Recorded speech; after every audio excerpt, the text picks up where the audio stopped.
हम आपको बता दें छात्र संघ चुनाव होने वाले हैं। छात्र संघ चुनाव को लेकर गहमा गहमी बढ़ी हुई है। साथ ही छात्र संघ चुनाव प्रचार का शोर आज 5 बजे थम गया है। प्रत्याशी और संगठन के पदाधिकारियों ने इस दौरान अपना दमखम दिखाया। अब सिर्फ सोशल मीडिया पर ही प्रचार प्रसार किया जाएगा। आचार संहिता लागू हो गई है और आज 5 बजे के बाद छात्र संघ चुनाव को लेकर प्रचार और प्रदर्शन नहीं किया जाएगा। साथ ही हम आपको ये भी बता दें कि 28 अगस्त को छात्र संघ चुनाव होने वाले हैं। उसी को लेकर कैंपस में गहमागहमी बनी हुई है। सुरक्षा को लेकर भी प्रशासन की ओर से पुख्ता इंतजाम किए गए हैं। साथ ही सभी छात्रों को आईडी कार्ड देखने के बाद ही विश्वविद्यालय में प्रवेश दिया जाएगा। आज 5 बजे तक चुनाव प्रचार किया गया, उसके बाद शोर थम गया। अब सिर्फ सोशल मीडिया पर ही ये प्रचार चलेगा।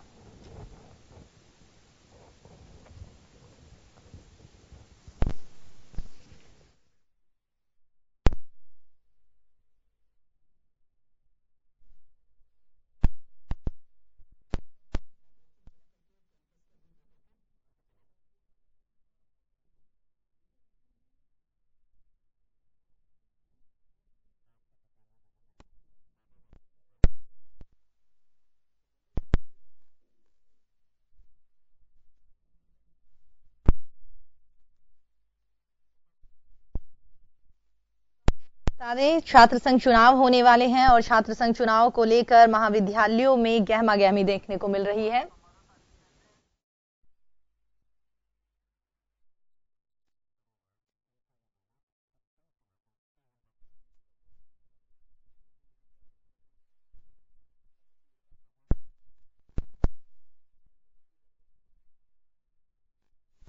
तो हम आपको बता दें 28 अगस्त को छात्र संघ चुनाव होने वाले हैं। प्रचार प्रसार आज 5 बजे तक थम गया है। साथ ही कैंपस में गहमागहमी देखने को मिल रही है। क्या कुछ हालात बने हुए हैं, जायजा लिया है हमारे संवाददाता अनिल सैन ने।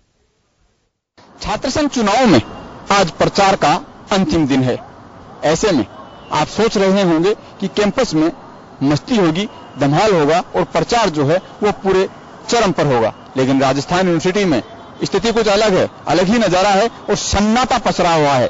सन्नाटा इसलिए नहीं कि यहाँ पर कुछ हादसा हो गया हो, सन्नाटा इसलिए कि छुट्टियां चल रही हैं। पिछले शुक्रवार से लेकर आज तक लगातार छुट्टियां और कल संडे मतदान से पहले कहीं ना कहीं प्रत्याशियों को भी इस बारे में चिंता हो रही है कि आखिरकार वोट कास्ट कितना परसेंट जाएगा, क्योंकि पिछली बार हमने देखा था कि लगभग 50% के करीब वोटिंग हुई थी, लेकिन इस बार प्रशासन भी सुस्त रहा, जागरूकता अभियान भी नहीं चलाया गया, कैंपेनिंग भी नहीं हुई और चुनाव का अंतिम समय में आकर लगभग 10 दिन पहले चुनाव की घोषणा हुई और अब कैंपेनिंग भी कम रही। तो ऐसे में छुट्टियां जो है वो कहीं ना कहीं ये कहा जा सकता है कि करेला नीम चढ़ा हुआ साबित हो रहा है, खासतौर से चुनाव लड़ रहे उन प्रत्याशियों के लिए। प्रत्याशी चिंतित हैं, छात्र संगठन चिंतित है कि आखिरकार ऐसा क्या वजह है कि छात्रों के अंदर चुनावी माहौल नहीं बन पाया है, ना ही कुछ उत्साह यहां पर देखने को मिल रहा है। राजस्थान यूनिवर्सिटी कैंपस की ये तस्वीर आप देख के समझ रहे होंगे कि आखिरकार जो छात्र नेता हैं या फिर यहाँ के स्टूडेंट हैं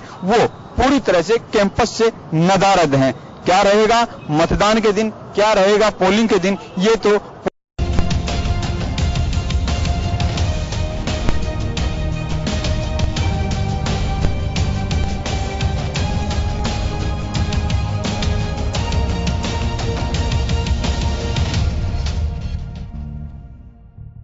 चलिए, कैंपस का महासमर 2017 में स्वागत आपका। और हम आप तक वो पहलू जो छात्र नेताओं से एक आम छात्र जानना चाहता है कि वो कैंपस के लिए करेंगे क्या, हम आपको बता दें कि इसकी आवश्यकता इस वजह से पड़ी है कि पहले राजस्थान यूनिवर्सिटी हो या प्रदेश के कोई भी कैंपस हो, वहां चुनाव से ठीक पहले एक बाकायदा एक परिचर्चा का मौका दिया जाता था।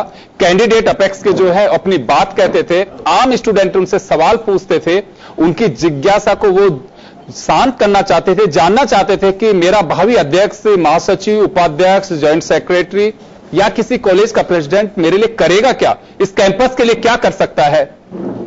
लेकिन यूनिवर्सिटी और कैंपस के जो प्रिंसिपल्स हो, चाहे वाइस चांसलर हो, सबने ये प्रथा परंपरा बंद कर दी है, जिसे हम मानते हैं कि एक स्वच्छ और एक स्वस्थ परंपरा थी, जिसमें हुटिंग होती थी, जिससे उस जोश का अंदाजा लगाया जा सकता था लेकिन उन छात्र नेताओं के वॉलंटियर्स की यह रेस्पॉन्सिबिलिटी भी हमने देखी है कि अपने छात्रों को, समर्थकों को बड़े ही अनुशासित तरीके से काबू में भी रखते थे, और वो जो शूटिंग के जरिए परवान पे भी दिखाई देता था, लेकिन वो सब एक लुप्त हो चला गया है। छावनी में तब्दील होते जा रहे हैं कैंपस, और गुम होती जा रही है वो छात्र राजनीति, जिसे मुझे लगता है कि वापस लाने की आवश्यकता है। लेकिन इस अंदाज में एक फेस्टिवल के रूप में वो राजनीति सामने आनी चाहिए, लेकिन एक हिंसा के रूप में नहीं, कि जिस मार्ग पे अगर यूनिवर्सिटी हो तो वहां जाने वाले हर व्यक्ति का दिल धक धक करे कि मैं सही सलामत पहुंच पाऊंगा भी या नहीं। पहले भी चुनाव होते रहे, जबरदस्त तरीके से चुनाव होते रहे, लेकिन ऐसे छात्र राजनीति भी नहीं देखी और ऐसे कैंपस भी नहीं देखे। हमने कोशिश की है कि छात्र नेता यानी कि अपेक्स के प्रत्याशी हमारे साथ नहीं जुड़ पाए हैं, लेकिन उनके वो समर्थक जो चुनाव में फेस बनकर के काम कर रहे हैं, हमारे साथ आम छात्र भी हैं, वो उनके सवालों के सीधे जवाब देंगे कि वो क्या अपेक्षा रखते हैं और क्या चाहते हैं। चले, हमारे साथ इस वक्त कुछ स्टूडेंट्स हैं, आपसे जानना चाहूंगा कि आप कुछ जानना चाहेंगे। हमारे साथ राजस्थान विश्वविद्यालय के प्रत्याशियों के समर्थक हैं, क्या सवाल होगा आपका इनसे, क्या जानना चाहेंगे आप इनसे? ये जानना चाहूंगा कि कैंपस के लिए क्या करना चाहते हैं अध्यक्ष जी। हमारे साथ जो कैंडिडेट हैं उनके समर्थक, आप किससे जानना चाहेंगे ये बात, किससे चाहते हैं आप? ये सवाल आपका किससे, एबीवीपी, एनएसयूआई या दूसरे लोग भी हमारे साथ में? किसी भी प्रत्याशी से। जी, चलिए मैं आपसे जानना चाहूंगा महिपाल कि अगर कोई आम छात्र पूछे कि आपका कैंडिडेट करेगा क्या उनके लिए, बहुत शॉर्ट में चाहेंगे ताकि सबको मौका मिलेगा। देखिए योगेंद्र जी, हम लोग लगातार मुद्दों को लेकर राजस्थान विश्वविद्यालय की छात्र राजनीति को एक मुद्दों में बांधकर यहां विश्वविद्यालय की छात्र राजनीति में बदलाव की बात करते हैं। आपने कहा पुलिस छावनी में तब्दील राजस्थान विश्वविद्यालय, हम तो सभी छात्र संगठनों से ये अपील करते हैं कि राजस्थान विश्वविद्यालय में आतंकवादी नहीं बसते, यहाँ आंदोलनकारी नहीं बसते, यहाँ राजस्थान विश्वविद्यालय में आम छात्र बसता है। इसलिए आम छात्र को एक स्वतंत्रता, आजादी दिलाने के लिए और पुलिस से निजता दिलाने के लिए हम लोग लगातार कटिबद्ध हैं। विश्वविद्यालय को छावनी से हटाकर जिस तरह से जेएनयू मॉडल का चुनाव है वैसा चुनाव यहाँ होना चाहिए, और हमारी लगातार ये मांग रहती है कि राजस्थान विश्वविद्यालय में एक स्वच्छ अच्छी डिबेट होनी चाहिए सभी संगठनों के द्वारा, ताकि यहां से राजस्थान की छात्र राजनीति में एक मैसेज है, क्योंकि राजस्थान विश्वविद्यालय आज राजनीति का रडार केंद्र है। चले, आदित्य हमारे साथ में, आदित्य प्रताप सिंह खुद भी एक कैंपस के अध्यक्ष रहे हैं। आदित्य, आपसे जानना चाहूंगा कि सवाल आपके प्रत्याशी के लिए भी, आपका प्रत्याशी बागी बेशक हो सकता है, लेकिन अगर जीतेंगे तो यूनिवर्सिटी के लिए कुछ तो करेंगे। हर प्रत्याशी के अपने कैंडिडेट समर्थक हैं, आप लोगों से पूछा जाए क्या करना चाहेंगे आप लोग कैंपस के लिए? देखिए, प्रत्याशी, हमारा प्रत्याशी बागी है, लेकिन उसका विजन, जो पवन यादव है, उसका विजन एक क्लियर है। विजन हम ये मान सकते हैं कि जिसका विजन क्लियर हो वो बागी भी, सिर्फ बागी होने के कारण भी हम उसके साथ इसीलिए है क्योंकि उसका विजन इलेक्शन जीतना ही नहीं, उसका विजन है इलेक्शन यूनिवर्सिटी के अंदर चेंज लाना। यहाँ जो वर्तमान के अंदर स्थिति है, यूथ फेस्टिवल, एक नाम का यूथ फेस्टिवल होता है, सिर्फ एक लिमिटेड क्राइटेरिया तक यूनिवर्सिटी में यूथ फेस्टिवल होता है, एक उसका कोई एजेंडा नहीं है। यूथ फेस्टिवल एक राजस्थान यूनिवर्सिटी के अंदर एक फॉर्मेलिटी हो गई है। वास्तविकता में यूथ फेस्टिवल है क्या? एक युवा महोत्सव जिससे युवाओं को दूर रखा जाता है। उस युवा महोत्सव में के अंदर युवाओं के प्रति भाव पैदा करने के लिए हम काम करेंगे। घूमर जो यूथ फेस्टिवल, जो एक international youth festival Rajasthan university के द्वारा ऑर्गेनाइज कराया जाता है, लेकिन पिछले कुछ दिनों से उसके हालात देखते हुए मिल रहे हैं कि एक जयपुर के आसपास के जो राजस्थान विश्वविद्यालय के तकरीबन 5 से 6 किलोमीटर दूरी के भी अच्छे कॉलेज उसमें पार्टिसिपेट नहीं कर रहे हैं। तो उसका स्तर जो इंटरनेशनल, एक समय में जिसका नाम इंटरनेशनल यूथ फेस्टिवल था, उसको हम एक बड़े स्तर के ऊपर ले जा सके। चलिए, मैं लौटूं आपके पास में। महराज चौधरी, विद्यार्थी परिषद के सक्रिय वर्कर हमारे साथ में, आपके कैंडिडेट सब, इनका एक सवाल है कि अगर वो जीतते हैं तो कैंपस के लिए करेंगे क्या? बिल्कुल, सबसे पहले तो मैं इनको धन्यवाद देना चाहूंगा कि इन्होंने इतना अच्छा सवाल किया। दूसरी तरफ आदित्य जी बोल रहे थे कि हमारा प्रत्याशी बागी है, तो आदित्य जी मैं बता देना चाहता हूं कि राजस्थान विश्वविद्यालय में लास्ट ईयर मैं माफी चाहूंगा आप अपने मुद्दे पर आइए कि अगर आपका कैंडिडेट जीता है तो करेगा क्या? विद्यार्थी परिषद कैंपस में 31 सूत्री मांगों को लेकर पिछले 1 महीने से, लास्ट 1 जुलाई से यहाँ पे आंदोलन, धरने, प्रदर्शन, ज्ञापन सब कुछ कर रहा है, और उन 31 सूत्री मांगों को लेकर हमने हमारा मैनिफेस्टो जारी किया है। और 31 जो हमारी मांगे हैं, कैंपस के अंदर छात्रों को सुरक्षा मिलनी चाहिए, कैंपस के अंदर हॉस्टल के अंदर जो पानी आता है, क्यों उस पानी को कीड़े पी जाते हैं, क्यों हॉस्टल की दाल को हॉस्टल वार्डन खा जाता है, क्यों कैंपस में छात्रों को सुरक्षा नहीं मिल पाती, क्यों कैंपस में 24 घंटे पुलिस का पहरा रहता है, क्यों कैंपस के जो डेवलपमेंट शुल्क आता है उसको वहां के प्रिंसिपल, अध्यापक खा जाते हैं, क्यों राजस्थान विश्वविद्यालय के अध्यापक समोसा और कचौड़ी पहली बार हो रहा है? ऐसा पहली बार हो रहा है कि लंबे समय से चलता आ रहा है? बिल्कुल, कई लंबे समय से। तो ये बाकी अध्यक्ष जो जीते हैं अब तक, वो इसको रोक क्यों नहीं पा रहे हैं? सर, अखिल भारतीय विद्यार्थी परिषद पिछले तीन वर्ष से हमारे यहाँ पे कैंपस में अध्यक्ष नहीं था। इस तरह का करप्शन है 3 साल से हो रहा है? बिल्कुल नहीं जी, ये करप्शन पहले भी चल रहा था। विद्यार्थी उस वक्त क्या विद्यार्थी परिषद कहीं हो सकता है कि कहीं पे आप लोगों ने रोका हो, टेस्टिंग किया हो? अखिल भारतीय विद्यार्थी परिषद का छात्र संघ अध्यक्ष भाई मनीष यादव यहाँ पे जीत के आए थे और हमने उस समय डिमांड की थी कि लाइब्रेरी 24 आवर ओपन होनी चाहिए, पूरी लाइब्रेरी ऐसी होनी चाहिए, और हमने वो वादा वहां पे कंप्लीट किया था। और उसी के साथ जो भी करप्शन जो भी चल रहा था उसके खिलाफ विद्यार्थी परिषद ने कई बड़े बड़े आंदोलन प्रदर्शन मैं लौटूंगा महराज आपके पास में, मैं लौटूंगा। एक और छात्र इस वक्त हमारे साथ में है, इन्होंने जो जवाब दिया मैं जानना चाहूंगा कि कैंपस में इस तरह के छात्र नेताओं की वर्कर कहीं दिखता है कि वास्तव में एक आम स्टूडेंट के लिए वो जूझते हैं? सर, मेरा कहने का मतलब ये है कि इन्होंने जो भी कुछ कहा जी, उनको ध्यान में रखते हुए मैं ये बोलता हूँ कि अभी तक जो ये कर पाए, आज तक भावी जो कोई कैंडिडेट होगा, हाँ, वो अगर इस चीज पे खरा उतर पाता है, हाँ, तो हो सकता है यूनिवर्सिटी का जो यानी कि अध्ययन का जो कार्यक्रम जुड़ा हुआ है वो आगे इसको बढ़ावा मिल सकता है। हो सकता है ये राजस्थान के 1 नंबर पे पहुंच सकती है, लेकिन आज तक जो चलता आ रहा है उसको देखते हुए हम नहीं मानते कि ये हमारी यूनिवर्सिटी इस मौके पर पहुंच। एक छोटा सा सवाल और आपसे मेरा कि जो छात्र संघ के अध्यक्ष या अदर जो पदाधिकारी हैं वो जो जीत करके आते हैं प्रत्याशी, वो पूरे साल भर सक्रिय रहते हैं या बस जीतने तक ही सक्रिय रहते हैं? उसके बाद में अपने जो फंक्शंस हैं, कभी यूथ फेस्टिवल हुआ या घूमर हुआ या दूसरे जो प्रोग्राम, बस उसी तक सीमित रहते हैं? उसके लिए आए, चंदू वसूली की, उसके बाद में बाय दोबारा लौट के भी नहीं देखते हैं? सर, आपने जिस प्रकार से आपने कहा है उस प्रकार से मैं तो ये बोलना चाह रहा हूँ कि जो भी कैंडिडेट जीत के आता है, हाँ, वो लगभग उसका मकसद यही रहता है कि राजनीतिक तौर पे आना। हाँ, बाकी जैसे अगर स्टूडेंट की हर बात को सुनना, उसको समझना और उसके लिए लड़ना, वो बहुत मुश्किल से कर पाता है जी। तो ये कहा जा सकता है कि छात्र संघ चुनाव लड़ने से पहले नेताओं का संघर्ष केवल चुनाव तक सीमित रहता है, उसके बाद में गौण हो जाते हैं? सर, उतना नहीं कर पाते जिनसे हमारे को उनके प्रति उम्मीद रहती है। जी, चलिए मैं लौटूंगा आपके पास में। एक और सहयोगी हमारे साथ में जी, आपसे जानना चाहूंगा कि क्या स्थिति रहती है? निश्चित रूप से राजस्थान विश्वविद्यालय के अंदर सबसे बड़ी समस्या मैं अगर मानता हूं तो वहां एडम ब्लॉक की है। एडम ब्लॉक में अगर सीकर से, झुंझुनू से, दूर दूर से छात्र आते हैं, छात्र के अभिभावक आते हैं, वो लोग वहां आते हैं, और परंतु वहां समस्या ये रहती है कि वहां के जितने क्लर्क्स हैं या दूसरे वो लोग हैं, वो उनके माइग्रेशन की जैसे कोई समस्या आ गई या उनको कोई किसी अंक तालिका की समस्या आ गई, वो उसको प्रतिलिपि लेनी है, 4-4 दिनों तक वो यहाँ बैठे रहते हैं। उनके यहाँ रुकने की भी व्यवस्था यहाँ से सही सुचारू रूप से नहीं होती, और साथ साथ में वो क्लर्क्स जो है वो अपना गेट बंद करके अंदर बैठे चाय पी रहे होते हैं। और ये समस्या, जब वो समस्याएं छात्र नेताओं के द्वारा बताई जाती है, जब छात्र नेता वहां पहुंचता है तो वहां एक बहुत बड़ा आंदोलन खड़ा हो जाता है। वो उधर से कर्मचारी इधर खड़े हो जाते हैं और इधर से छात्र नेता खड़े हो जाते हैं।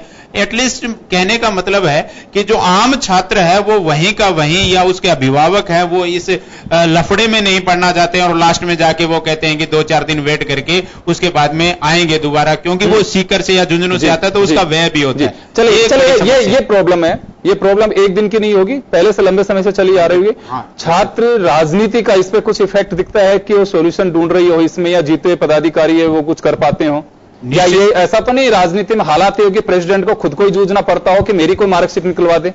निश्चित रूप से छात्र संघ अध्यक्ष जो भी बनता है उसका स्वागत छात्रों के द्वारा किया जाता है, परंतु छात्र संघ अध्यक्ष कई बार क्या हुआ, अपनी व्यक्तिगत समस्याओं की वजह से वो कभी कहीं कोई जैसे घूमर है, ये एक शॉर्ट पीरियड है, उस पीरियड में वो अपने कार्यक्रमों में व्यस्त रहता है। उसके बाद छात्र वहां जाता है तो वो छात्र संघ अध्यक्ष मिलते नहीं, उसके हो सकता है कोई कार्यकर्ता उसके साथ कुछ काम करवा भी दें, पर लगभग ये दिखता है कि वो छात्र संघ अध्यक्ष वहां नहीं उपलब्ध होने पे उसको 4-5 दिन भटकना पड़ता है, तो वो सॉल्यूशन जो है वो वहां एडम ब्लॉक में नहीं हो पाता। ये राजस्थान विश्वविद्यालय की जीतने के बाद छात्र संघ अध्यक्ष जो है उसकी सक्रियता का अभाव साफ दिखाई देता है। निश्चित। चलिए आपके पास आना चाहूंगा मैं, क्या नाम है आपका एक बार बताइए? चौधरी साहब, आपसे जानना चाहूंगा कि क्या पोजीशन है जीतने के बाद, एक जीतने के बाद की मैं बात कर रहा हूं, कैंपस में कितने नजर आते हैं, और जो एक उम्मीद आम स्टूडेंट की होती है उस पर कितने खरे उतर पाते हैं जीते हुए अध्यक्ष? मैं तो 4-5 साल से देख रहा हूं, जो राजस्थान विश्वविद्यालय छात्र संघ अध्यक्ष बनते हैं वो जब एडमिशन चालू होते हैं तब से छात्र नेता राजस्थान विश्वविद्यालय में छात्रों की हेल्प करते हैं, और जैसे चुनाव आते हैं और छात्र संघ अध्यक्ष बनते हैं उसके बाद में नहीं तो छात्र संघ अध्यक्ष दिखाई देते हैं, नहीं उसके साथ 3 पदाधिकारी जीते हुए वो दिखाई नहीं देते। राजस्थान विश्वविद्यालय में छात्र और छात्राओं को यूं ही एडम ब्लॉक के दरवाजों पे भटकना पड़ता है। जी जी मिस्टर चौधरी, एक बात मैं जानना चाहूंगा, तो यह माना जा सकता है कि जो संघर्षशील लीडर यानी कि जिसे चुनाव लड़ना है, ज्यादा स्टूडेंट्स की बातें वो सुन पाते हैं, यह कहा जा सकता है कि जिसे चुनाव लड़ना है वो ज्यादा एक्टिव माने जा सकते हैं? या बिल्कुल सही बात है कि जो चुनाव लड़ने की तैयारी करते हैं वो स्टूडेंट लीडर छात्रों की बात सुनते हैं और वही उनकी समस्या का निवारण करते हैं। अदरवाइज जो जीते हुए छात्र संघ अध्यक्ष है वो नहीं तो सही तरीके से कोई प्रोग्राम राजस्थान विश्वविद्यालय में करा पाते हैं, नहीं और कुछ करा पाते। चलिए, आप 3 छात्र नेता इस वक्त बैठे हैं, मुझे लगता है कि लबोलुआब ये निकल करके आता है कि संघर्ष तब तक ही जारी रहता है जब तक आपको चुनाव लड़ना है। उसके बाद छात्र संघ अध्यक्ष बस एक ये कह सकते हैं कि एक मंजिल उन्हें मिल गई और उस मंजिल के बाद आगे के रास्ते ही भटक गए वो। तो ये मुझे लगता है कि छात्र राजनीति जिस तरह से धूमिल होती जा रही है, सबसे बड़ी वजह यही है, यहां पे जो स्टूडेंट्स बैठे हैं वो अभी तक विश्वास नहीं कर पा रहे हैं कि जीते हुए अध्यक्ष उनके लिए कुछ कर भी पाएंगे। देखिए योगेंद्र जी, मैं सबसे पहले इस राजस्थान के प्रतिष्ठित न्यूज चैनल के माध्यम से ये बताना चाहता हूं कि हमें इस चीज को स्वीकार करना होगा कि राजस्थान ही नहीं अपितु पूरे देश की छात्र राजनीति की कमर लिंग 2 कमेटी ने तोड़ी है।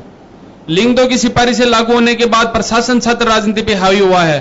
राजनीति की प्रथम सीढ़ी माने जाने वाली छात्र राजनीति आज इतनी कमजोर क्यों है, ये हमें छात्र राजनीति करने वाले और जनता की राजनीति करने वाले नेताओं को यह तय करना होगा, इन सरकारों को यह तय करना होगा कि या तो राजस्थान सहित पूरे प्रदेश में और देश में छात्र संघ चुनाव बंद करवा दे या पुरानी छात्र राजनीति वापस लौट के ताकि एक नया निखार राजनीति में पैदा हो। अब 8 महीने में छात्र संघ अध्यक्ष बनने लगे, एक बार जिसने चुनाव लड़ लिया वो दोबारा लड़ नहीं सकता, इसलिए सबका व्यक्तिगत स्वार्थ भी जुड़ा हुआ रहता है, सांगठनिक स्वार्थ भी जुड़ा हुआ रहता है। परंतु ये हमारी नैतिक जिम्मेदारी है कि हम राजस्थान में नहीं अपितु पूरे देश की छात्र राजनीति में बदलाव के लिए सारे संगठनों से ऊपर उठकर, हमारा कोई धर्म नहीं है, कोई आज दोस्ती का धर्म निभाने पे तुला हो, कोई जातीय धर्म निभा रहा है, कोई सांगठनिक धर्म निभा रहा है, छात्र राजनीति का एक धर्म है, वो छात्रित मुद्दों को लेकर संघर्ष करें। छात्रों के मुद्दों को लेकर जब हम लोग संघर्ष करें, लेकिन सवाल ये है कि जो छात्र आम यूनिवर्सिटी का उसको आप लोग विश्वास नहीं दिला पा रहे हैं कि जीतने के बाद जो छात्र संघ अध्यक्ष होते हैं वो कैंपस से गायब रहते हैं। सर, उसमें सबसे बड़ी वजह है कि 4 छात्र संघ के पदाधिकारी आज जीत के आते हैं। अपेक्ष में अध्यक्ष का प्रत्याशी किसी और संगठन का होता है, महासचिव का प्रत्याशी जो चुनाव जीत के आता है वो किसी और संगठन का होता है। इसलिए सबसे बड़ी समस्या उनमें आपस में कॉम्बिनेशन गैप की है। जो छात्र संगठन यहाँ राजनीति करते हैं, छात्र संगठनों में आपस में कॉम्बिनेशन गैप बना हुआ है, वो एक जाजम पर आकर इस विश्वविद्यालय सहित राजस्थान की छात्र राजनीति में बदलाव की बात। चलिए, मैं रोकना चाहूंगा एक बार के लिए, एक छोटे से ब्रेक के लिए रुकेंगे आप, और ब्रेक के बाद हम वापस लौट रहे हैं आप लोगों के पास।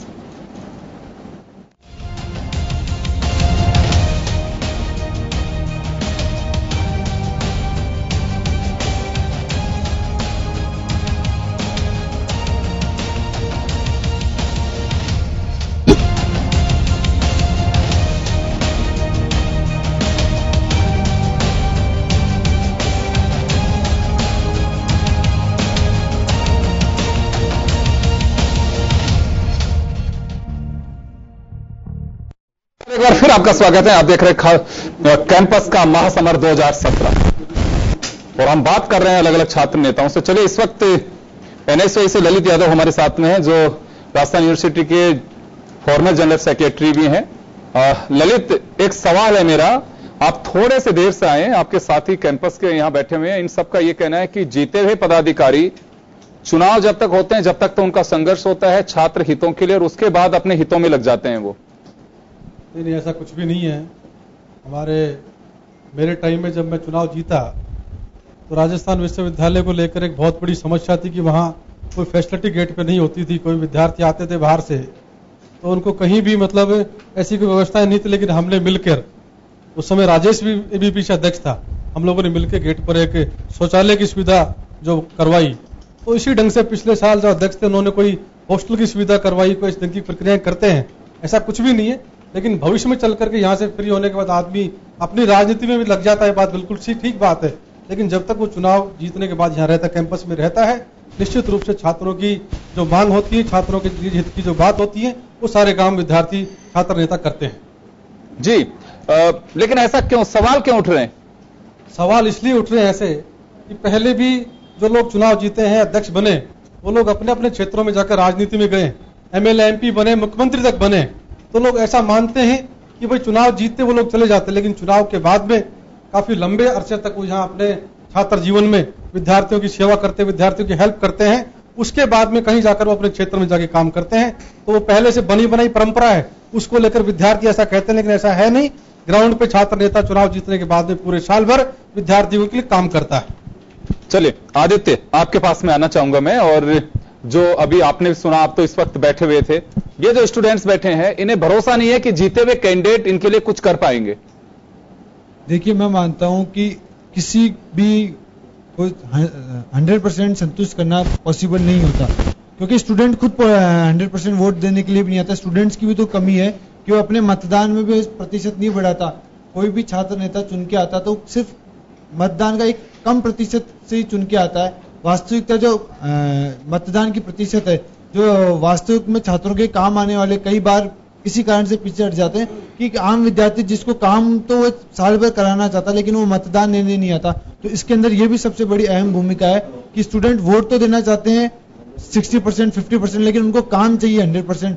तो सबसे बड़ी उनकी भी है कि अगर वो 100% वोटिंग देंगे तो एक अच्छा छात्र संगठन चुन के आएगा, एक ऐसा संगठन या ऐसा छात्र संघ बनेगा जो वास्तविकता में छात्रों के लिए ही करेगा। अगर वो वास्तव में छात्रों के द्वारा बनाया गया है, क्योंकि 50% रेशियो के अंदर जब 5 से 6 प्रत्याशी छात्र संघ चुनाव लड़ते हैं तो उसके अंदर जातिगत आधार, धनबल, बाहुबल किसी न किसी प्रकार से हावी होता है। अगर मतदान प्रतिशत अगर 90% से ऊपर होगा तो आम छात्र की राय आएगी, और जो आम छात्रों के बीच में जो संघर्ष करेगा वही छात्र संघ के अंदर जीते। आदित्य जी, एक मेरा प्रश्न आपसे है। आप ये कह रहे हैं कि वो 100% जब मतदान करेंगे तभी हम 100% उनको सेवाएं देंगे। मेरा ये आपसे प्रश्न है कि अगर वो 30% अगर वो मतदान करें, क्या आप अपने अध्यक्ष नहीं मानेंगे अपने आप को? आपका जो कैंडिडेट है उसको अध्यक्ष नहीं मानेंगे क्या? मैंने बात के प्रारंभ में ये कहा ना कि 100% कोई भी किसी चीज में नहीं कर पा रहा है। बात सिर्फ यहाँ है कि मेरा प्रश्न जो है, क्या आप उसको अध्यक्ष मानेंगे या नहीं मानेंगे? अध्यक्ष मानने से बात अध्यक्ष बन गए तो निश्चित रूप से फिर आपका सेवा का दायित्व कर्तव्य बन गया। तो कर्तव्य जिस प्रकार से पहले सेवा आपको देनी पड़ेगी। उस सेवा किस प्रकार से, जब पहले कर्तव्य जिन्होंने निभाया, कर्तव्य बताया ना आपको कि जितना कम मतदान प्रतिशत होगा उसी प्रकार का छात्र संघ अध्यक्ष बन के आएगा। अब कम प्रतिशत के अंदर उसी प्रकार का क्या, वो तो पैनल बनता है, उस पैनल के तहत ही तो पैनल के तहत नहीं। आपको पता है कि 30% के अंदर अगर किसी भी जनसंख्या के अंदर 30% किसी जाति का प्रभाव ज्यादा है तो उस जाति का बनेगा, तो वो किसी छात्र संघ जातिगत बात की नहीं आ रही। मैं आपसे जो प्रश्न कर रहा हूँ, आप कह रहे हैं आप उसको अध्यक्ष मानेंगे। अगर आपका जो कार्यकर्ता है या जो वो बनता है अध्यक्ष, वो आपका दायित्व बन जाता है कि आप उसकी सेवा करें, चाहे उसका 100% आपको सेवा करनी पड़ेगी। बता दीजिए, आपका पिछली बार छात्र संघ अध्यक्ष बनने के लिए आपने बनवाया, कहाँ तक बनवाया, किसने बनाया? सवाल राजस्थान विश्वविद्यालय के वीसी और राजस्थान सरकार की उच्च शिक्षा मंत्री से पूछिए कि यहाँ का जो छात्र संघ अध्यक्ष बनता है उसको कितना पावर ये लोग देते हैं। उसको सिंडिकेट देना नहीं होता, पावर देना नहीं है, पावर तो छात्र संघ अध्यक्ष को लेना पड़ेगा। आप उसके छात्र की समस्या रखेंगे तो निश्चित रूप से आपको देता नहीं है। नहीं, महिपाल जी, मैं आपसे महिपाल जी, मैं आपसे प्रश्न पे आता हूँ। आपके छात्र संघ, आप एनएसयूआई के तो उसके दायित्व के नाते आए हैं, मुझे ये बताएं, पिछले आपके 3 छात्र संघ अध्यक्ष रहे, पिछले बार हम कह सकते हैं कि निर्दलीय छात्र संघ अध्यक्ष रहा। आपने कुलपति के बारे में क्या कहा? कुलपति आम स्टूडेंट से मिलता है क्या?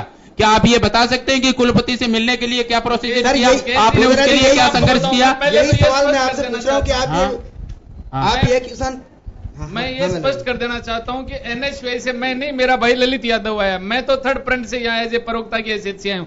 एनएसयूआई वालों को दे दे, मैं एनएसयूआई के लिए ललित जी से प्रश्न हो गया, मेरा ललित जी से प्रश्न है। ललित जी से एक मिनट मेरी बात सुन लीजिएगा मुकेश जी। परंतु इस छात्र राजनीति को बचाने के लिए हमें जो राइट्स दिए हैं, हमारे छात्र संघ अध्यक्षों को ये पता होना चाहिए, जो अपेक्स बॉडी उसको पता होना चाहिए कि हमारे पास क्या क्या राइट्स हैं, हम उन पावर को कैसे इस्तेमाल कर सकते हैं। राजस्थान की सरकार अध्यक्ष करेगा, हमें वो पावर दे रखे हैं, उसको पावर को वो निखारेगा तब उनको पता लगेगा। हमें नॉर्म्स तो पढ़ के आए, हम भी ये कह रहे हैं कि उस छात्र राजनीति में निखार कैसे लाया जाए ताकि इस देश में हम लोग राजस्थान विश्वविद्यालय को आइडियल केंद्र के रूप में स्थापित करें। हम भी ये कहते हैं कि आओ हम सब मिलकर इस राजस्थान विश्वविद्यालय में एक ऐसी छात्र राजनीति का निर्माण करें जो छात्र राजनीति इस देश की और प्रदेश के आइडियल केंद्र बन के रहे। हम भी ये चाहते हैं, हमारे छात्र संघ अध्यक्ष महासचिव और अपेक्स के पैनल को ये पता होना चाहिए कि हमारे पास क्या राइट हैं, हम किस तरीके से राजस्थान विश्वविद्यालय में 400 किलोमीटर दूर दराज से आने वाले विद्यार्थी की यहाँ मदद कर सकें। आज विश्वविद्यालय की ये स्थिति हो रही है कि यहाँ 300 किलोमीटर दूर से आने वाला विद्यार्थी यहाँ 3 दिन 4 दिन बाद माइग्रेशन उसको मिलता है। माइग्रेशन मिलता है, पुलिस ने गुंडागर्दी हमें सबको ये तय करना चाहिए कि पूरी की पूरी प्रशासनिक प्रणाली को लोग बंद कर देते हैं। वो लोग हमारी बहनें चले महिपाल जी, हाँ बोलिए। हमारी बहनें आज तरणताल में नहाती हैं, उसके लिए महिला कोच की व्यवस्था नहीं है। हमें हमारी बहनों की सुरक्षा व्यवस्था को ध्यान में रखते हुए हम सबकी नैतिक जिम्मेदारी बनती है, हमारी भी नैतिक जिम्मेदारी बनती है इस विश्वविद्यालय के पूर्व छात्र और छात्र नेता होने के नाते कि हमारी बहनों के लिए अलग से महिला कोच की व्यवस्था करवाई जाए। आज सिक्योरिटी गार्ड के नाम पर खिलवाड़ हो रहा है, महिला सुरक्षा कर्मियों की नियुक्ति की जाए राजस्थान विश्वविद्यालय में। आज हर जगह पानी की समस्या आ रही है, पानी मिलता है तो बदबूदार मिलता है, सब जगह फिल्टर पानी की। महिपाल जी आपको जवाब देना आप लोगों को, ये तो स्टूडेंट्स की समस्या, हालांकि आप भी एक स्टूडेंट है, लेकिन मैं तो ये जानना चाह रहा हूं कि क्या वास्तव में मुंह बाहे इतने वक्त से समस्याएं खड़ी हुई हैं, आप लोग कभी अपने हितों के लिए ही संघर्ष करते रहते हैं, छात्र हितों के लिए संघर्ष नहीं करते हैं। यूनिटी जो स्टूडेंट लीडरशिप में होनी चाहिए वो नहीं है। अगर एक कोई मुद्दा है, अगर किसी एबीपी ने पहले झपट लिया उसका तो एनएसयूआई वाले कहेंगे अब उनका मुद्दा हो गया, एनएसयूआई ने उसको झपट लिया तो एबीपी का मुद्दा नहीं रहा। ये मुद्दे क्यों? मुद्दे तो स्टूडेंट से जुड़ा हो तो मुद्दा नहीं, मुद्दा होता है। आप लोगों के यूनिटी का बड़ा अभाव दिखता है और यही वजह होती है कि कैंपस छावनी में तब्दील हो रहा है। सर बिल्कुल ये आप सही कह रहे हैं, परंतु मैं आपको बता देना चाहता हूं कि राजस्थान विश्वविद्यालय में 80% से ऊपर वाला विद्यार्थी यहां प्रवेश लेता है। हो सकता है कि हमारे में आपस में मतभेद हो, विचारधारा हमारी अलग हो, परंतु चाहे वो किसी भी संगठन से हो, चाहे विद्यार्थी परिषद से हो, एनएसयूआई से हो, चाहे किसी और संगठन से हो, सबकी एक ही सोच रहती है, सबका एक ध्येय रहता है कि हम इस विश्वविद्यालय को अच्छे से अच्छा क्या दे सके। सभी संगठनों की एक ही विचारधारा है, सभी संगठनों का एक ही कर्तव्य है कि हम यहाँ विश्वविद्यालय में आने वाले आम छात्र की कैसे मदद कर सके। हो सकता है कि हमारे बीच में मतभेद हैं, परंतु मनभेद नहीं है। हम लोग ये चाहते हैं, सभी लोग सामूहिक रूप से ये प्रयास कर रहे हैं कि राजस्थान विश्वविद्यालय में हम लोग यहाँ की राजनीति को एक आइडियल करें। अभी महिला जी बोल रहे थे कि हमने वो किया, तो यहाँ पे एनएसयूआई की प्रतिनिधि बैठे हैं और बागी भी यहाँ बैठे हैं। तो मैं इनसे पूछना चाहता हूँ कि लास्ट 2 वर्ष से एनएसयूआई का छात्र संघ अध्यक्ष कैंपस में था, कोई 2 उपलब्धियां है आपने कैंपस में छात्रों के लिए क्या किया? पिछली बार राजस्थान विश्वविद्यालय ने एक बागी अध्यक्ष को मौका दिया, तो बागियों के पास भी ऐसी कोई चीज है जो बता दे, कोई भी 2 उपलब्धियां कि आपने छात्रों के लिए यह काम किया? देखो, सीसीटीवी कैमरे लगाने में हमारे छात्र संघ अध्यक्ष ने संपूर्ण योगदान दिया और वो चीजें हो भी गई, लेकिन मैं आपके क्वेश्चन को एक दूसरी जगह ले जाना चाहता हूं। आप अभी जो बात चल रही थी कि सब लोग सामूहिक रूप से काम करना चाहिए, मैं समझता हूं कि एक टाइम ऐसा होता है कि जब कोई आदमी काम करना चाहता है तो दूसरी पार्टी का आदमी उसके खिलाफ काम करता है। मैं इसलिए कह रहा हूं कि पिछले दिनों हमारा एनएसयूआई का अध्यक्ष रहा, सतबीर चौधरी अध्यक्ष रहा, अनिल चोपड़ा अध्यक्ष रहा, दोनों ने मिलकर के सीसीटीवी कैमरे लगाए महिला सुरक्षा के लिए, वीसी को बहुत बार लिख के दिया। अब सरकार दूसरी है, उनकी बात नहीं मानी गई। मेरे पास प्रमाण है उस चीज के कि उन्होंने बार बार लिख के दिया महिला सुरक्षा को लेके। तरणताल की जो बात महिपाल जी कर रहे हैं वो भी उन्होंने लिख के दिया है। उसके लिए संघर्ष क्या किया ये बताएं आप। तो लिखने से यहाँ बहुत बार अगर आपको कुछ नहीं, अगर बच्चे को भी दूध पीना हो तो उसको भी रोना पड़ता है, आपने उसके लिए किया क्या? Please tell me. हमारे छात्र नेताओं ने जो अध्यक्ष रहे हैं उन्होंने संघर्ष भी किया है, और लिख के भी दिया है।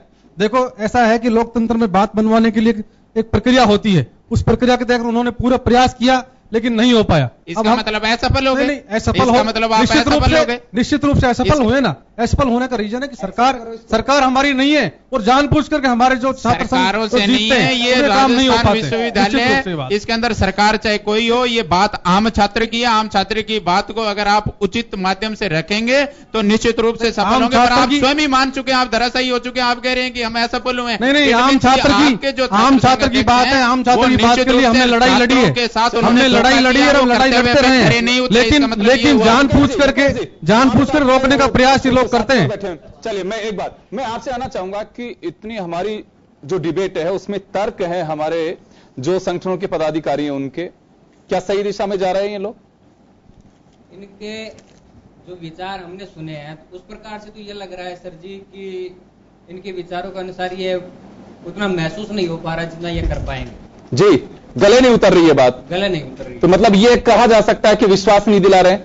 विश्वास नहीं। मेरा सवाल इस नाते है कि अभी आदित्य प्रताप सिंह ने कहा कि कहीं ना कहीं छात्र जिम्मेदार हैं इस बात के लिए, वोटिंग परसेंटेज है वो 50 भी नहीं हो पाता है। सर, उसमें वोटिंग परसेंटेज का फर्क पड़ता है। एक तो कैंडिडेट पे, जी, कैंडिडेट पे फर्क यह पड़ता है कि एक तो जो बाहर से आया हुआ कैंडिडेट है वो फर्स्ट बार यहाँ पे एंट्री लेता है तो उसके मन में डर ये रहता है कि कहीं ये बिल्कुल यानी कि दुश्मनी के तौर पे तो नहीं हो जाए। यहाँ आने वाला बच्चा भी यानी कि डरता है कि किस चक्कर से यार अपन वोटिंग देने जाएंगे, पता नहीं वहाँ पे क्या हो जाएगा हमारे साथ। कैरियर को देखते हुए कई बंदे तो है कैरियर को देखते हुए फुल वोटिंग के लिए नहीं आ पाते हैं। चलिए मैं आपके पास में आऊंगा कि अभी ये तो बड़ी रोचक बात सामने आ रही है कि जो स्टूडेंट्स हैं उसको हम ये भरोसा नहीं दिला पा रहे हैं कि आपको कोई खतरा नहीं है, आप एक वोट कास्ट करते हैं किसी एमएलए एमपी के लिए, उसी तरह से आपके छात्र नेता को चुनना है। एक डर की भावना जो वो बाहर नहीं निकल पा रही है। एक आम स्टूडेंट अगर ये बात कहता है तो मुझे लगता है कि छात्र नेताओं को सबसे पहले तो यही भरोसा दिलाना चाहिए कि आप स्वतंत्र है, वोट जरूर डालिए, किसी को भी दीजिए, लेकिन वोट डालना बहुत जरूरी है आपके लिए, आप जरूर डालिए। और हम भी आपसे अपील करते हैं कि छात्र संघ चुनाव में प्रदेश भर में जहां भी मतदान हो रहा है वहां वोट कास्ट जरूर करिए, बेफिक्री के साथ में। आप किसी तरह से किसी भय के को दूर रखते हुए आप वोट करिए। वोट से कहीं आपको कोई आँच आने वाली नहीं, आपका गोपनीय मतदान है जिसे कोई देख भी नहीं सकता, और इस तरह के डर निकाले जाने चाहिए। लेकिन दूसरी ओर छात्र नेताओं की जिम्मेदारी, जिससे मुझे लग रहा है कि वो गैर जिम्मेदार साबित हुए, तभी पुलिस प्रशासन ने सारा मामला संभाला, टेक ओवर किया। अगर पहले की तरह होता, कभी जेलन मार्ग बंद नहीं होता था, छात्र नेताओं की रेस्पॉन्सिबिलिटी होती थी, उनके वॉलंटियर्स इस बात का ख्याल रखते थे कि किसी को कोई परेशानी ना हो। मुझे लगता है ये सब चीजें अगर गौण हुई है तभी तो प्रशासन और पुलिस ने टेक ओवर किया, तभी छावनी में तब्दील हो रहे हैं प्रशासन। जी माफ करिएगा, कैंपस आपसे जानना चाहूंगा कि जवाब इनके ठीक है? नहीं, मेरे को लगता नहीं कि इनके जवाब ठीक है। राजस्थान विश्वविद्यालय में कि कोई 2-3 साल से मैं देखता आ रहा हूं कि जो भी छात्र संघ अध्यक्ष बनते हैं वो केवल उद्घाटन भी सही तरीके से उनके नहीं हो पाते, नहीं घूमर सही तरीके से हो पाते, इंटरनेशनल फेस्टिवल है घूमर, वो भी राजस्थान विश्वविद्यालय में सही तरीके से नहीं हो पा रहा। ये 2-3 साल से राजस्थान विश्वविद्यालय में मैं कंटिन्यू देख रहा हूं कि एक तरह से वो छात्रों के बीच में समस्या सुनने के बीच में भी नहीं जाते, छात्र संघ अध्यक्ष बन जाते हैं और छात्र संघ कार्यालय में पार्टियां चलती रहती है और वहीं छात्र संघ अध्यक्ष वहां तक ही सीमित रह जाता है। छात्र छात्राओं के बीच में या हॉस्टलों के बीच में उनकी क्या सिचुएशन है, क्या स्थिति है, उनको जानने के लिए कोई सा भी छात्र संघ अध्यक्ष 2-3 साल में छात्रों के बीच में नहीं पहुंच पा रहा।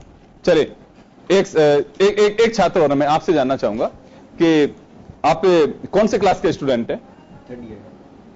थर्ड ईयर के स्टूडेंट। थर्ड ईयर के स्टूडेंट बड़े जिम्मेदार स्टूडेंट होते हैं। और कैंपस के चुनाव आपने देखे? वोट डाला कभी? डाले जी। आपके साथ ही बैठे उन्होंने कह रहे हैं कि ये हो सकता है कि खुद की नहीं हो, दूसरों की आवाज जो एक आम चर्चा होती है, डर लगता है कभी स्टूडेंट्स को कि क्यों वोट डालने जाएं? जब चुनाव होते हैं, जब फैमिली मेंबर्स ये बोलते हैं कि चुनाव होने के टाइम पे वहां जाते हैं तो वहां पे पुलिस वाले की कई बार लड़ाई दंगे हो जाते हैं, तो पुलिस वाले वहां पे डंडे वंडे मारते हैं, इस वजह से घर वाले भी घर से बाहर नहीं निकलने देते जी। वातावरण को देखते हुए ये होता है कि कई बार मतभेद हो जाती है वहां पे छात्र संघ चुनाव में। आप कैसा चुनाव देखना चाहते हैं? कैसा होना, कैसा चाहिए चुनाव? छात्र संघ चुनाव ऐसा होना चाहिए बिल्कुल शांति वातावरण का। हाँ, इसमें सभी छात्र यहाँ पे जो कई होते बाहर से आते वो यहाँ के चुनाव मतदान करने के लिए आते, लेकिन वो डर के मारे घर से बाहर नहीं निकल पाते इस वजह से जी। तो आप चाहते हैं कि कैंपस में शांतिपूर्ण माहौल हो, उसी में चुनाव हो? हाँ, शांतिपूर्ण माहौल जी। तो ये हल्ले गुल्ले ये पसंद नहीं आपको? बिल्कुल नहीं। चलिए, ये आप चारों से एक सवाल है इनका कि जो मैंने भी कहा कि कैंपस जो छावनी में तब्दील हो रहा है, सबसे बड़ी वजह ये रही है कि गैर जिम्मेदार छात्र राजनीति रही है, जिसकी वजह से शायद ये कुछ हालात ऐसे बने हैं, कैंपस को बिल्कुल एकदम जाम कर देना, रास्ते अवरुद्ध कर देना। तो ये सारी चीजें हैं कि आम जनता सवाल पूछती है, कोर्ट कभी प्रसंज्ञान ले सकता है कि आम जन क्यों भुगते छात्र संघ चुनाव की वजह से। शायद यही वजह रही कि बीच में इसे बंद भी करना पड़ा। आप में से कोई जवाब देगा कि छात्रों को भरोसा कैसे हो? वर्तमान समय में हम देखें तो पिछले लगभग 2 या 3 साल से प्रतिवर्ष छात्र संघ चुनाव में सुधार आ रहा है। इसके अंदर प्रशासन, विद्यार्थी सभी अपना सहयोग भी कर रहे हैं। जब पहले छात्र संघ चुनाव होते तो जलियन मार्ग बंद कर दिया जाता था। पिछली बार मतदान वाले दिन पूरा जलियन मार्ग सुचारू रूप से चला है और आम विद्यार्थी भी आराम से मतदान हुआ। पिछला छात्र संघ चुनाव पहला इस राजस्थान विश्वविद्यालय का छात्र संघ चुनाव है जिसमें एक भी FIR नहीं हुई, किसी भी प्रकार का कोई भी मुकदमा दर्ज नहीं हुआ है। गुंडागर्दी है पुलिस की, वहां अंदर घुसने नहीं देते। वहां जब एक आम छात्र जाता है तो उसको ऐसे उठा के फेंकते हैं, जैसे बॉल को उठा के फेंकते हैं वैसे उठा के फेंकते हैं पुलिस वाले। पिछले 5 साल से हो रहा है, पिछले वहां पे वहां उस गेट के ऊपर बैठ नहीं सकता। अगर कोई आदमी आए आम छात्र का, अगर एक अभिभावक भी आता है तो उसके साथ पुलिस ऐसी बदसलूकी से बात करती है। और तो इवन एक बात, आपका अध्यक्ष जो है वो भी अगर आए तो उसमें जवाब दें। थोड़ा फास्ट रखें आप लोग। मैं एक बहुत गंभीर सवाल आपके इस प्रति से न्यूज चैनल पे करना चाहता हूं, इस पुलिस प्रशासन पे। राजस्थान विश्वविद्यालय में घुसने वाली जो हमारी बहनें जिनके गले में आई कार्ड, उनको चेक करने के लिए वहां महिला सुरक्षा कर्मी उपस्थित नहीं है। पुलिस की महिलाएं वहां बाहर, चलिए ये तो प्रॉब्लम है। नहीं पुलिस इस तरह से हावी हो रही है। प्रॉब्लम पे मैं जाइए। मैं तो ये कह रहा हूं कि अभी हमारे साथ जो हमारे यहाँ कुछ साथी आए हुए हैं, उन लोगों को भरोसा ही नहीं है कि हम शांतिपूर्ण तरीके से मतदान करके आएंगे। सबसे पहले तो जिम्मेदारी, ये क्या अचानक तो कुछ हुआ नहीं है? नहीं, इसकी जिम्मेदारी सर, इसकी जिम्मेदारी हम सबकी है। ये नैतिक जिम्मेदारी हम लोग लेते हैं, परंतु हमारे साथ कंधे से कंधा मिलाकर विश्वविद्यालय प्रशासन को भी मोटिवेट करना होगा आम छात्र को। आज छात्र डरा हुआ, छात्र नेताओं से नहीं, वो पुलिस से डर के नहीं आ रहा है। वो पुलिस से घबराया हुआ है कि मैं चला जाऊंगा तो मेरे खिलाफ मुकदमा दर्ज कर देंगे। ऐसा क्यों हो रहा है? ऐसा क्यों हो रहा है? ऐसा लिंग दो कमेटी ने, सरकार का जो तंत्र है, सरकारी तंत्र, ये इतना हावी हो गया है कि छात्र राजनीति को कमजोर करने पे तुला। मुकेश जी राजस्थान की बहुत बड़ी गवर्नमेंट कॉलेज से छात्र संघ अध्यक्ष रहे हैं। मेरा भाई सुरेंद्र चौधरी यहाँ संगठन कॉलेज राजस्थान महाविद्यालय से छात्र संघ अध्यक्ष रहा है। यहाँ तमाम तरह के जो छात्र नेता बैठे हैं पिछले 8-10 साल से छात्र राजनीति को बारीकी से देख रहे हैं। चुनाव लड़े हैं, लड़वाए, हारे हैं, जीते, परंतु सरकार का प्रतिनिधित्व यहां रहता है। राजस्थान विश्वविद्यालय एक ऑटोनोमस बॉडी है। मुकेश जी कह रहे थे कि सरकार का क्या लेना देना है। आज सरकार के 2 विधायक यहां सिंडिकेट के मेंबर है, उन्होंने नॉर्म्स तय कर दिए कि राजस्थान विश्वविद्यालय में कोई बाहर का विश्वविद्यालय की डिग्री लेके आने वाला छात्र नेता यहां चुनाव नहीं लड़ सकता। कोर्टों से परमिशन लेके आनी पड़ती है। विश्वविद्यालय में सड़कों पर संघर्ष करने वाले छात्र नेताओं की यहां कमी है, ये हमें स्वीकारना होगा, परंतु वो कमी इसलिए है क्योंकि 8 महीने में साहब छात्र नेता पैदा नहीं होते हैं, उसके लिए 8 साल लगते हैं, सालों साल संघर्ष करना पड़ता है। और वो संघर्ष पिछले छात्र नेताओं का आप इतिहास उठा के देखो तो वो संघर्ष उन्होंने किया है। अब के छात्र नेता संघर्ष करते हैं, परंतु सोशल मीडिया पे संघर्ष करते हैं, सड़कों पे संघर्ष नहीं करते। इसलिए सबकी ये नैतिक जिम्मेदारी बनती है, संगठनों की नैतिक जिम्मेदारी बनती है कि छात्र राजनीति में निखार के लिए वो अपने छात्र नेताओं को जो टिकट आरती हैं, जो कार्यकर्ता है, वो उनको इतना तैयार करें कि उनको टिकट नहीं मिले वो एक अलग चीज है, परंतु हर समय वो छात्र राजनीति न करके वो छात्र एकता का धर्म निभाए। आम विद्यार्थी जो बाहर से चल के आता है उनकी मदद के लिए तत्पर है। चलिए सबसे पहले जिम्मेदारी तो आप लोगों की यही है कि वोटिंग परसेंटेज बढ़ाने के लिए आप लोगों को, एक आम स्टूडेंट को वो भरोसा दिलाना चाहिए कि यहां कैंपस में आप आइए। सुरक्षा के लिहाज से पुलिस बल जरूर लगाया हुआ होगा, लेकिन किसी को कोई परेशानी नहीं है, क्योंकि अगर आप लोग उलझेंगे तो दूसरे स्टूडेंट पे हो सकता है कि कोई स्टूडेंट वहां से गुजर के जा रहा हो, उसको किसी ने पत्थर मार दिया जिसका कोई लेना देना नहीं है उस उड़दंग से, घर के रास्ते में जा रहा है, किसी ने 2 डंडे उसके मार दिए, उसका एक्सपीरियंस अच्छा रहेगा, दोबारा वोट डालने आएगा, वो 20 स्टूडेंट्स को लेकर के और जाएगा वो कि दोबारा वोट डालने मत जाना, मेरी पीठ देख लीजिए एक बार क्या स्थिति बनती है वहां पे। नहीं, इसके लिए हमने वाइस चांसलर महोदय को बाकायदा हम लोग बैठ के उनसे बात करके हैं कि राजस्थान विश्वविद्यालय में भयमुक्त वातावरण बनाया जाना चाहिए। राजस्थान विश्वविद्यालय में नहीं, तमाम तरह के संगठन कॉलेजों में साहब जो महिपाल जी, मैं आपसे एक निवेदन करना चाह रहा हूं कि छात्र नेता 2 फुट ऊंचे जमीन से चलते हैं, वो बड़ी बड़ी लग्जरी गाड़ियां लेकर आते हैं। यहाँ फॉर्च्यूनर जैसी गाड़ियां छात्र नेता वहां घूमते हैं, छात्र संघ अध्यक्ष वहां घूमते हैं, वो आम छात्र के पास से 200 की रफ्तार से निकल जाते हैं। वो आम छात्र की, अगर हो सकता है उनकी गाड़ी से भी पत्थर उनकी पीठ पे लग सकता है, तो वो आम छात्र की कैसे सुनेंगे? इसलिए सबसे बड़ी बात यह है ग्राउंड लेवल की ये बात ये बोलेंगे नहीं, ये बात बोलेंगे नहीं, इसका उत्तर नहीं देंगे। एक निवेदन जब तक लिंग 2 की पालना सही रूप से नहीं होगी तब तक भय मुक्त वातावरण गाड़ियां लेके आप राजनीति कर रहे हैं। 3 साल की बात कर लो, 3 साल, 2 साल एनएसयू का अध्यक्ष, 30 साल लग जाए, 1 साल बागी छात्र संघ अध्यक्ष रहा, कैसा माहौल राजस्थान विश्वविद्यालय का बना दिया। पिछले 20 दिनों की बात करते हैं तो किसी छात्र संगठन के राष्ट्रीय अध्यक्ष जी वहां आते हैं, कैसा राजनीतिक होता है। आप टांगे मत खींचिए आप एक दूसरे की। मैं सिर्फ इतना सा जानना चाह रहा हूं कि ये स्टूडेंट बैठे हुए हैं, इनका एक्सपीरियंस बहुत अच्छा नहीं अभी तक का इस डिबेट में भी नहीं रहा, कि आप लोग इन्हें भरोसा नहीं दिला पा रहे हैं कि 28 तारीख को मॉर्निंग में ये वोट डालने के लिए आएंगे तो शांतिपूर्ण तरीके से वोट डाल सकते हैं कि नहीं डाल सकते।